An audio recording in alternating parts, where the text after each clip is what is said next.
I believe that humans are inherently good given neutral incentives. Unfortunately, when incentivized to consume, pollute, and oppress, we usually respond. I interpret bad behavior more as a failure of our political, social, and economic incentive structures than as a failure of human beings or of human nature. Over the long arc of history, people have become better. We've released slaves, introduced universal suffrage, and expressed outrage when our government tortures people. This upwards trend can be attributed to our improving economic, political, social, and judicial system, as minorities, genders, and hostile nations have become more economically and culturally intertwined. These incentive structures evolve as successive generations pick out the good from the bad in the practices of their parents. From pierced punks decrying the evils of imperialism to well-groomed pastors fighting for civil rights, a broad spectrum of humanity has participated in this effort. But we should not ignore the contributions of the economic entrepreneur. From pioneering fur trappers working to create peaceful economic ties between Native Americans and the colonial war machine, to tech companies creating sexier electric cars, business interests can play a big role in pushing forward positive incentive structures. For example, the commercialization of seasteading could have tremendously positive effects on how we are incentivized to treat each other and the planet. Seasteading is the idea of expanding the built environment into the water. This is really not a novel concept. Fishermen, merchants, military mariners, and cruise liners have been commercializing the sea for thousands of years. What differentiates the connotation of seasteading is the pushing of ever more terrestrial activities offshore. The petroleum, luxury cruise, and shipping industries do this every day. By monetizing further expansion into the sea, we can create financial, social, and political incentives to improve the management of our shared waters ecosystems. The most simple and accessible stepping stone into seasteading is the manufacture of floating platforms used for the growth of crops off our coastlines. These crops can help to make many modern practices more sustainable, including runaway urbanization and the ever-increasing density of people, crops, and livestock. The European Renaissance is sometimes attributed to greater urbanization resulting from gains in the productivity of agriculture. Yet much of modern agricultural productivity is based on unsustainable synthetic fertilizers. Plant fertilizers used to be derived primarily from human, plant, and animal waste. But this is a labor and transportation-intensive process that poses a risk of spreading disease. While these organic fertilizers are still used, and we apply greater tonnage than we did in the 1800s, they only represent a third of total fertilizer consumption. Given the economic need to cover ever vaster tracts of land with ever denser monocultures while cutting down on crop rotation, the need for fertilizer is not going anywhere. Fertilizers have three major components: nitrogen, phosphorus, and potassium. Potassium is cheaply and sustainably derived from saltwater or salt deposits. Nitrogen fertilizers come from reacting fossil fuel-derived hydrogen with atmospheric gaseous nitrogen in a plasma arc to form liquid ammonia. Ammonia manufacture is heavily dependent on burning fossil fuels both to provide a massive amount of electricity for the plasma arc and the hydrogen that fixes nitrogen into the more bioavailable ammonia molecule. This process could be theoretically done with renewable energy sources and water electrolysis, but the energy required is on a scale not yet achieved by renewables. Phosphorus is mined from ancient mineral deposits arduously deposited by marine microbes and moved inland by geological processes.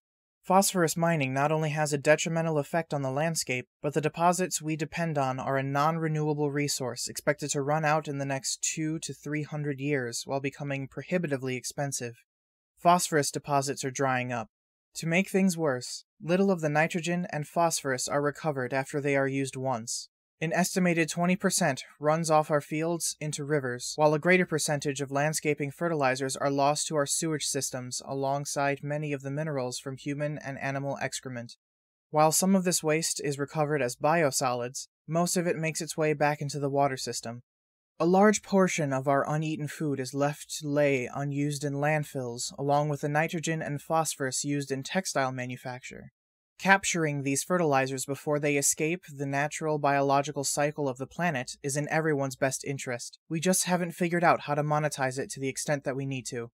Seasteading can not only monetize the capture of these nutrients, but it can monetize the capture of nutrients that have escaped in previous years. This capture can be performed with the developing field of mariculture, the agricultural cultivation of marine environments offshore.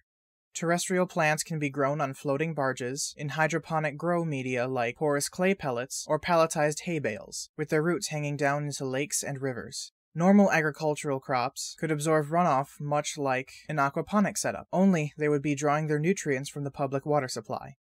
These nutrients can be returned to shore in the form of textiles such as bamboo, having cleaned dirty waterways of toxins like heavy metals and store them in safe form. They can be returned in the form of livestock feed after filtering rivers and watersheds oversaturated by concentrated animal feeding operations. And they can be returned in any form of fruits and vegetables grown adjacent to some of the planet's most dense, gray, and expensive neighborhoods. The increasing density of humans and our livestock has many positive effects, but the concentration of our waste is a big problem. The synthetic fertilizers that we depend on are still chemically very similar to plant and animal waste products, and their buildup in our waterways has a similar effect to the buildup of animal waste. The most widely publicized of these harmful effects is the overgrowth of algae, referred to as an algal bloom, specifically a bloom of microscopic floating plants known as phytoplankton. Many species in this subset of algae are primarily dependent on an excess of phosphorus, as many phytoplankton can fix their own nitrogen from the atmosphere. Many cities, towns, and villages of the American Midwest are built around lakes with slow water circulation. If you combine slow water circulation with the rapid life cycle of single-cellular phytoplankton, you can get rapidly accumulating dead plant matter on the bed of a body of water. A buildup of this dead plant matter leads to a buildup of aerobic bacteria, which consumes oxygen during the decomposition of the dead phytoplankton. These aerobic bacteria can quickly deplete the oxygen from a slow-moving body of water, killing the fish. In larger bodies of water, with faster water circulation, specific blue and brown species of algae can still be harmful in excess due to their production of phytotoxins, intended to act as a defense against predators. These species have caused massive fish kills in as fast-moving bodies of water as Lake Erie and the Gulf of Mexico. Although rare, these species of algae have hitchhiked into inland lakes by recreational boats and have caused beach closures in many states. While these microscopic organisms form the base of the deep ocean food chain, they are often absent and usually incidental part of inland and coastal food chains. Few shallow water fish depend on them, as there are so many other sources of calories, including the detritus of terrestrial plants, insects, coral, seaweed, and large leafy kelp. Decreasing concentrations of phytoplankton will have a reliably positive effect on shallow marine ecosystems. Mariculture structures would reduce the concentration of phytoplankton, because terrestrial crops floating above the algae would rapidly outcompete them for nutrients and sunlight. This would result in less total phosphates and ammonia in the water, improving the smell and reducing the toxicity of our water supply. Since much of the biomass generated from this fertilizer would be returned to land, it would reduce the mass of rotting plant matter at the water's bottom, increasing oxygen levels. The water's bottom would be cleaner and water clarity would increase. Shallow-rooted plants could be selected to or not compete with bottom-dwelling leafy algae, depending upon whether those species are desired. These structures would shelter fish from avian predators and provide them both with new source of insects and the larger pieces of plant litter that many of them are accustomed to consuming. Mariculture installations can improve water quality regardless of the size and volume of that body of water. Mariculture installations could improve water quality, regardless of the size and volume of that water body. In small ponds and lakes, they could significantly improve the carrying capacity of fish, while reducing the smell of fish. In large bodies of water, they could create piers that would form local areas of improved water clarity and smell. Barges could be deployed solely to improve water quality, and stocked with low-maintenance decorative species with root depths chosen for the application. They could also be deployed as part of constructed wetlands used by municipalities to act as a final filtration step of municipal wastewater.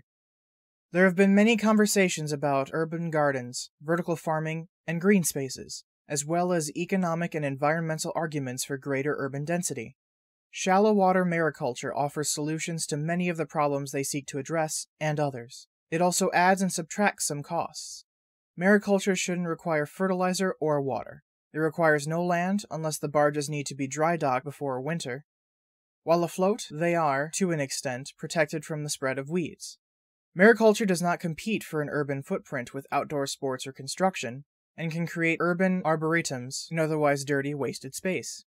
This form of mariculture is also a small, executable step in establishing the market and manufacturing base for seasteading that stands on its own merits.